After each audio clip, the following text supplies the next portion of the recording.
AP తెలంగాణలోని పలు జిల్లాల్లో ఈదురుగాలులతో కూడిన భారీ వర్షాలు పడుతున్నాయి. కృష్ణా జిల్లా గుడివాడలో ఈదురుగాలులతో ఉరుములు మెరుపులతో భారీ వాన పడింది.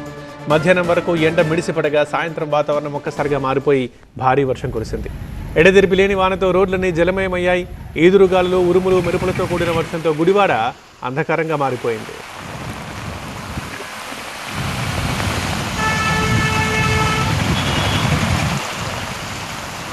విజయవాడ, మచిలీపట్నం, తిరువూరు, మైలవరం ప్రాంతాల్లో భారీ వర్షం పడింది. ఈదురుగాలుల బీభత్సంతో విద్యుత్ స్తంభాలు విరిగిపడ్డాయి.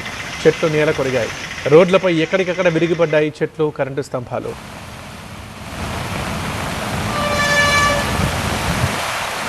తూర్పుగోదావరి జిల్లాలో ఈదురుగాలులతో కూడిన భారీ వాన పడింది. రాజమండ్రిలో పలు చోట్ల ఈదురుగాలులు బీభత్సం సృష్టించాయి. ఇక రాజమండ్రి నగరం అంతా విద్యుత్ సరఫరా నిలిచిపోయింది. అంత పడింది వాన. కొన్ని చోట్ల రోడ్లపై వర్షపు నీరు నిలిచిపోవడంతో వాహనదారులు ఇబ్బందులు పడ్డారు. ఏలూరులో కూడా అదే సీన్ కనిపించింది. సాయంత్రం తర్వాత ఒక్కసారిగా వాతావరణం కూల్గా మారిపోయింది.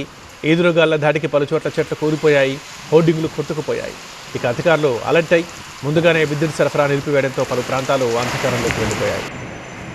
అటు అల్లూరి సీతారామరాజు జిల్లా పాడేరు ఏజెన్సీలో పలు చోట్ల వర్షం పడింది. పాడేరులో వడగళ్లతో కూడిన భారీ వాన పడగా అరకులో భారీ వర్షం కురిసింది. చింతపల్లిలో తేలికపాటి వాన పడింది.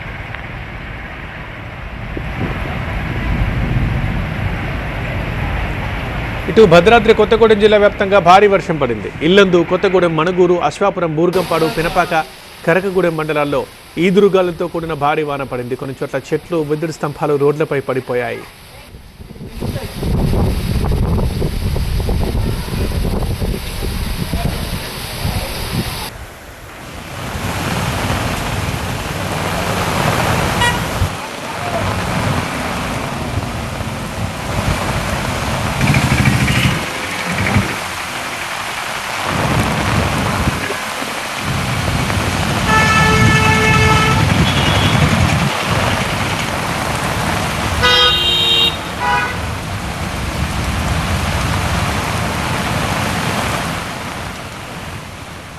ఏపీ, తెలంగాణ రెండు తెలుగు రాష్ట్రాల్లో పలు జిల్లాల్లో ఈదురుగాలులతో కూడిన భారీ వర్షాలు పడుతున్నాయి.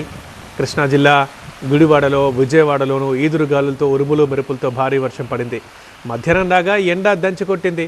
సాయంత్రం వాతావరణం ఒకసారిగా మారిపోయింది. దీంతో రోడ్లన్నీ జలమయమైపోయాయి. గుడివాడ పూర్తిగా అంధకారంగా మారిపోయింది. అటు మచిలీపట్నం, తిరువూరు, మైలవరం ప్రాంతాల్లో కూడా భారీ వాన పడింది. ఈదురుగాల ధాటికి విద్యుత్ స్తంభాలు విరిగిపడ్డాయి. చెట్లు నేల కొరిగాయి.